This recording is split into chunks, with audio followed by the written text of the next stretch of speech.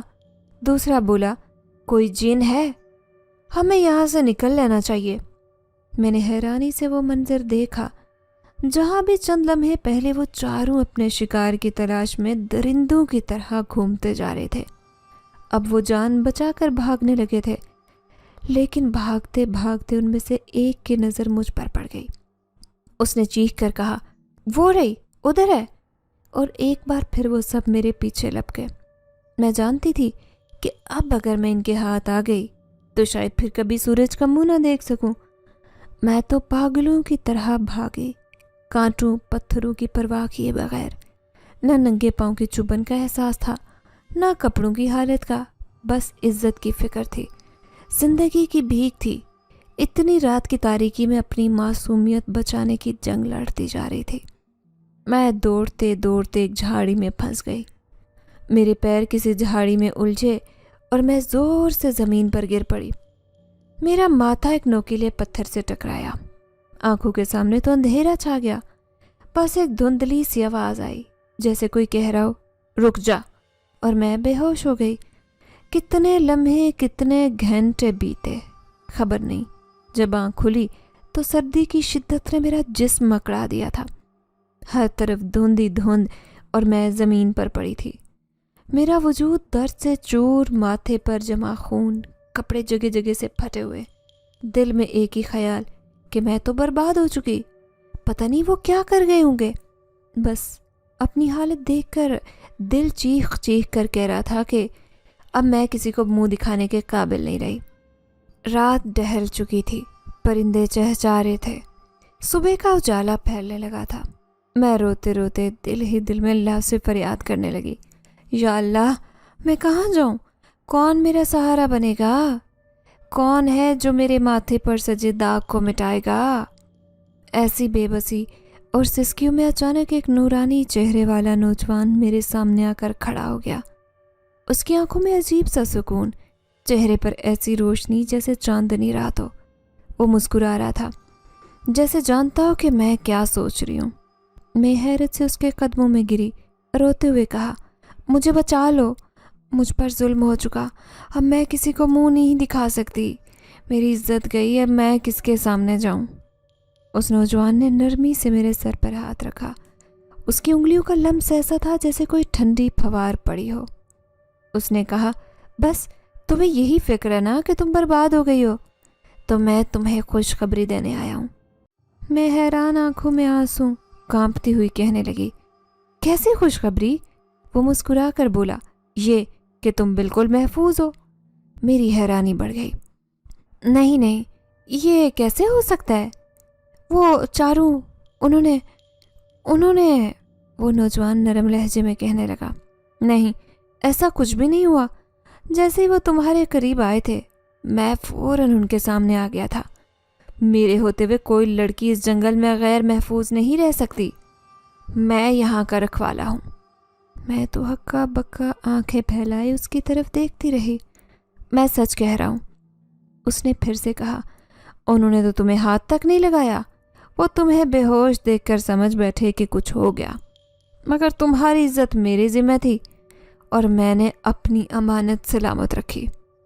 وہ تو تمہیں چھوڑ کر بھاگ گئے تھے وہاں سے، میں نے کانپتی ہوئی آواز میں کہا، مگر وہ تو بھاگ گئے تھے، پھر یہ سب کیسے ہوا؟ وہ بولا، یہ جگہ کوئی عام جگہ نہیں ہے، یہ میرے حکم کے ساتھ چلتی ہے۔ جو اس جنگل میں آتا ہے وہ میرے علم میں ہوتا ہے۔ تم جیسی معصوم لڑکی کو میں کبھی برباد نہیں ہونے دوں گا۔ تمہاری ماں کی دعائیں تمہارے ساتھ ہیں، اور ان دعاؤں نے مجھے تم تک پہنچایا ہے۔ میری آنکھوں سے آنسوں کی جڑیں لگ گئی۔ مجھے لگ رہا تھا کہ جیسے اللہ نے کسی فرشتے کو میرے لیے بھیج دیا ہو۔ وہ کہنے لگا، اب تمہیں ڈرنے کی ضرورت نہیں، میں ہوں نا، تم یہاں سے نکل جاؤ۔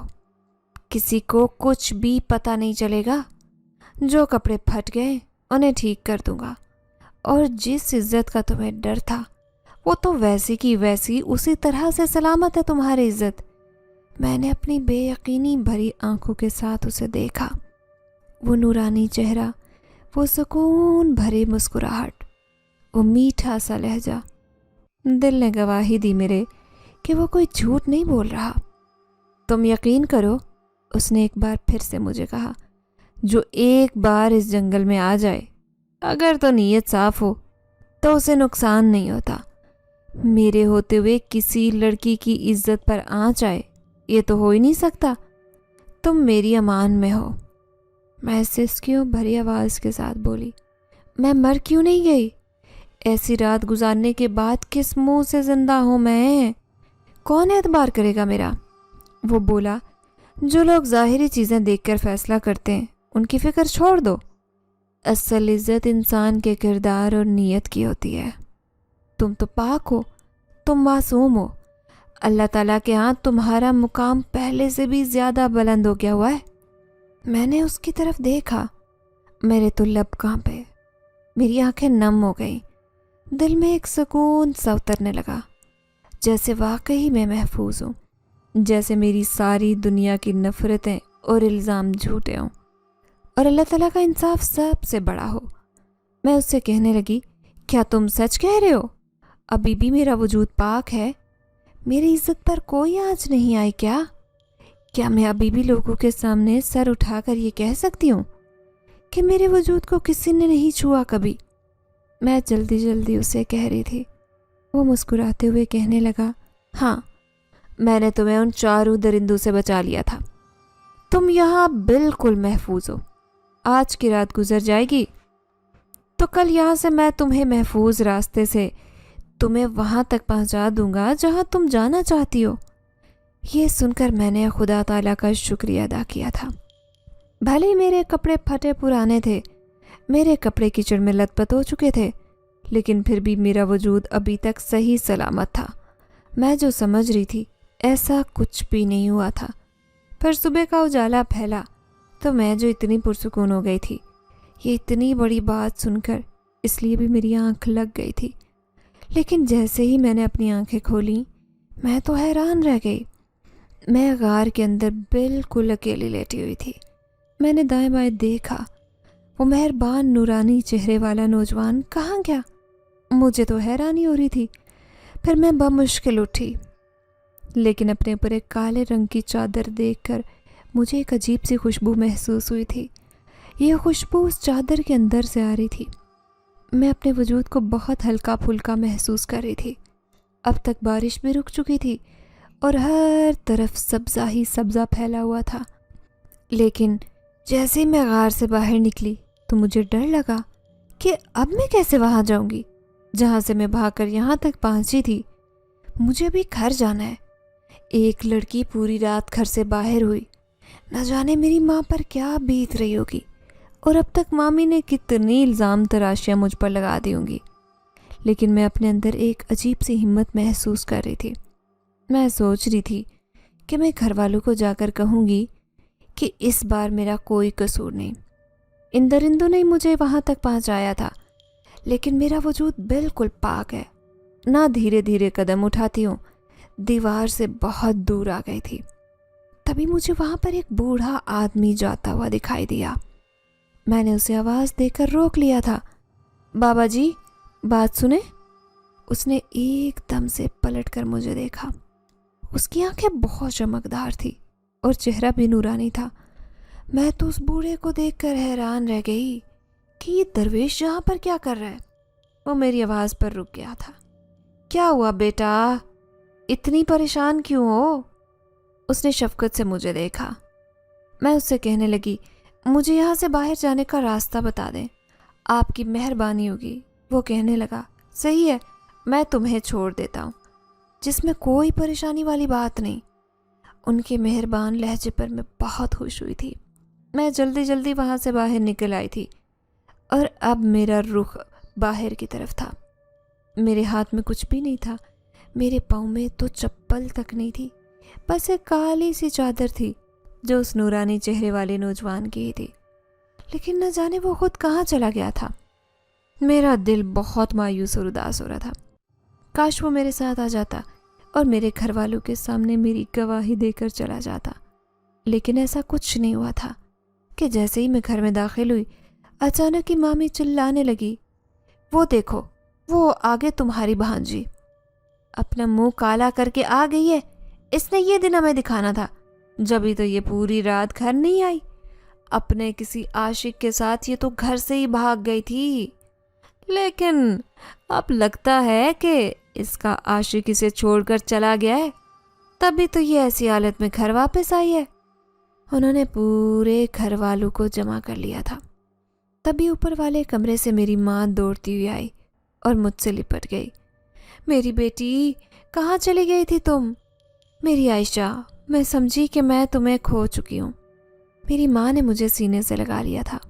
ماموں غصے سے کہنے لگے، چلو نکل جاؤ، اس گھر میں تمہارا وجود برداشت نہیں کروں گا، اور زہرا، اگر تم نے بھی اپنی بیٹی کو قبول کیا تو میں تو تمہیں بھی اس گھر سے نکال دوں گا۔ ماموں کا لہجہ بہت سخت تھا۔ میں ماموں کے قدموں میں گر گئی اور کہنے لگی، نہیں ماموں، ایسی تو کوئی بات نہیں جو آپ سمجھ رہے ہیں، میرا یقین کریں، میں بالکل پاک صاف ہوں۔ میرے ساتھ کیا ہوا تھا میں آپ کو سب کچھ بتاتی ہوں۔ میں ان سے التجا کر رہی تھی، لیکن ماموں ایک بے رحم انسان بن چکے تھے۔ شاید ان کی بیوی نے ان کی آنکھوں پر نفرت کی پٹی چڑھا دی تھی، جبکہ مامی کی آنکھوں میں مکاری تھی۔ وہ پہلے ہی ہم دونوں ماں بیٹے کو گھر سے باہر نکالنا چاہتی تھی، کیونکہ ہم نے ان کے گھر پر قبضہ کر کے رکھا تھا۔ کہنے لگے، جاؤ، اس گھر سے نکل جاؤ اور اپنے اسی عاشق کے پاس چلے جاؤ، جاؤ زہرا، تم اوپر کمرے میں جاؤ۔ لیکن اماں کہنے لگی، ہرگز نہیں، میں اپنی بیٹی کا ساتھ چھوڑ کر نہیں جاؤں گی، میری بیٹی عائشہ ایسی نہیں ہے، مجھے اس پر پورا یقین ہے۔ میری ماں کی آنکھوں میں آنسو تھے، لیکن ماموں نے ہم دونوں ماں بیٹی کو گھر سے نکال دیا تھا۔ انہوں نے تو میرے وجود کو ہی ناپاک قرار دیا تھا۔ بنا میری بات سنے میں مسلسل رو کر انہیں یقین دلانے کی کوشش کر رہی تھی، لیکن انہیں یقین نہیں آیا۔ اب ان کے گھر میں ہماری کوئی جگہ نہیں تھی۔ ہم دونوں ماں بیٹی نے اپنا سارا سامان سمیٹا اور گھر سے باہر نکل آئے۔ اماں روتے ہوئے کہنے لگی، عائشہ بیٹی، ہم کہاں جائیں گے؟ ہمارے پاس تو کوئی دوسرا ٹھکانہ بھی نہیں۔ میں کہنے لگی، اماں، کوئی نہ کوئی اللہ ٹھکانہ ضرور بنا دے گا، بس اس پر بھروسہ رکھے۔ ہم دونوں نے اللہ کا نام لیا اور ایک دوسری بستی میں چلے گئے۔ یہاں پر غریب لوگ رہتے تھے۔ ہم دونوں ماں بیٹی کھڑے ہوئے ادھر ادھر دیکھ رہے تھے۔ ہمیں سمجھ نہیں آ رہی تھی کہ ہم کیا کریں۔ نہ پیسے تھے، نہ کوئی آسرا تھا، نہ کوئی سہارا، ایسے میں ہم کہاں جاتے؟ تبھی ایک عورت قریب سے گزری۔ اس نے ہمیں سر سے پاؤں تک دیکھا، پھر کہنے لگی، میں کافی دیر سے دیکھ رہی ہوں، ان دونوں ماں بیٹی کو یہاں پر یہ ایسے کھڑے ہیں جیسے اس شہر میں نئے نئے آئے، کیا کوئی مسئلہ ہے؟ وہ بڑی مہربان لگ رہی تھی۔ میں تو جلدی سے کہنے لگی، خالہ، کیا آپ ہماری مدد کر سکتی ہیں؟ دراصل ہمارے پاس کوئی ٹھکانہ نہیں ہے، ہمیں 1-2 دن کے لیے آپ رہنے کے لیے جگہ دے دیں، اس کے بعد میں کوئی نہ کوئی ٹھکانہ ڈھونڈ لوں گی۔ میں نے ان سے التجا کی تو وہ کہنے لگی، ہاں ہاں، کیوں نہیں، آؤ میرے ساتھ۔ اب ہم دونوں ماں بیٹی کو اپنے ساتھ لے کر وہ جا رہی تھی۔ میں اور اماں خدا کا شکر ادا کر رہے تھے کہ اس عورت کے روپ میں فرشتہ بن کر جس طرح وہ ہماری مدد کر رہی تھی، یہ تو میرے اوپر خدا کا احسان تھا۔ پھر وہ ہمیں اپنے گھر میں لے کر آئی، جو آبادی سے بہت دور تھا، لیکن اس کا گھر بہت ہی خوبصورت تھا، ایک بنگلہ نما چھوٹا سا گھر، جہاں پر کوئی بھی نہیں رہتا تھا سوائے اس عورت کے۔